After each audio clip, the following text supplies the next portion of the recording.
Did you write down what you have to say in a job interview, word for word? I did.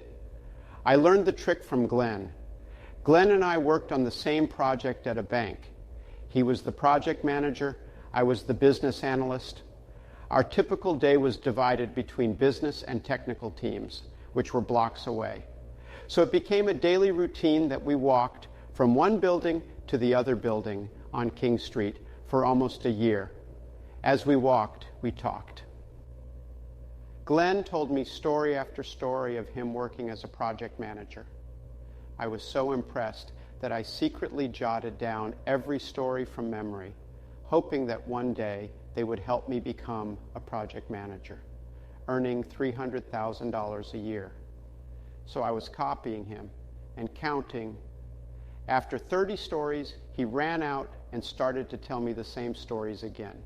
Not only that, he used the same stories in small talks and formal meetings with other colleagues. Everyone saw him as an interesting, confident, and successful project manager. What struck me was his words: the setup, the punchline, the movement, the gesture, the timing. Everything was exactly the same. I am sharing this personal experience with you and helping you realize that most colleagues didn't meet him as often as I did, so they wouldn't know how many stories Glenn had up his sleeve. If Glenn could get away with 30 stories as a successful project manager, then you can get away with 7 stories as a successful job seeker. Good news is 7 stories seem a lot less than 30. More good news is 70% job requirements and interview questions for a given role in a given industry are the same. So chances are that you can use variations of 7 stories for multiple interview opportunities.